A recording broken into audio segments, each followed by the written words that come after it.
Over the weekend, Donald Trump raged against the Russia witch hunt, which he claimed was an effort to distract from his push for historic tax cuts and reform. And there actually is a relationship, but it goes in the other direction. If Trump survives this crisis, which may mean that American democracy doesn't, tax cuts will have a lot to do with it. For Republicans in Congress know perfectly well that Trump is utterly unfit for office and has been abusing his position for personal gain.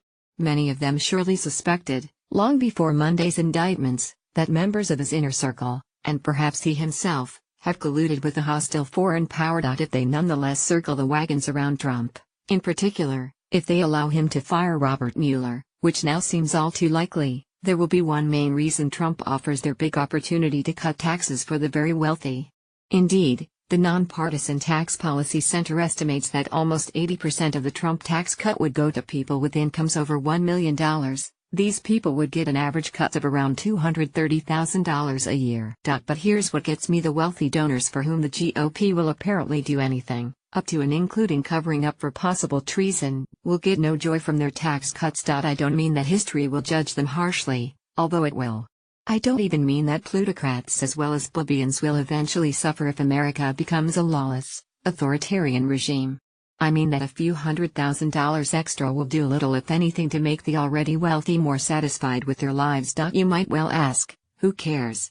Even if tax cuts would make the rich joyful, this shouldn't count against the sheer misery Republicans are trying to impose on the tens of millions of people they're trying to deprive of health care, food stamps, disability benefits and more. Still, for some reason I find it fascinating that all this misery, plus the possible destruction of constitutional government, may happen without even making the intended beneficiaries happy. To be fair, money is a nice thing to have, and I personally am by no means an ascetic.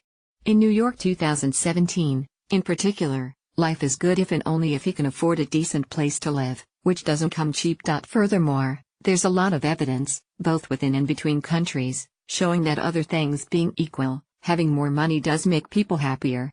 This evidence is, however, based on surveys that don't capture what's happening at the very top of the income scale. To figure out what extra money means at the top, you need to turn to less formal sources of insight. Take, for example, reactions to the Obama tax hike of 2013. Few people seem aware that the wealthy faced a pretty big tax increase that year. Average federal taxes on the top 1% rose to 34% of income from 29% of income, thanks to expiration of part of the Bush tax cuts and the imposition of new taxes to help pay for Obamacare. So, do you remember widespread wailing and rending of garments among the economic elite? I don't. Many super affluent Americans barely seem to notice. Or take a fascinating Fortune article from 1955, reprinted a few years ago, describing the lives of top executives. At the time, thanks to income taxes and wage compression, such men were much poorer than their counterparts had been in 1930. The 1955 executive owned a motorboat, not a yacht, and gets along with one or two servants. Yet the article conveys a sense of men satisfied with their lives. Maybe all the wealth members of that class lost under the New Deal, and have regained many times over in our second Gilded Age, didn't do much for their happiness? Now, obviously much of the pursuit of wealth is really about status and power. As Tom Wolfe wrote in 1968, it's about seeing 'em jump.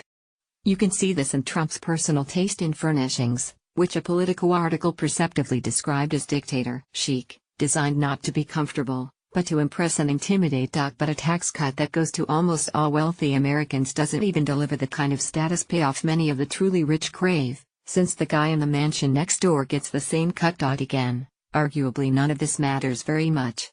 The GOP policy agenda of rewarding the wealthy at the expense of the poor and working class would be vile even if tax cuts would make the rich ecstatic.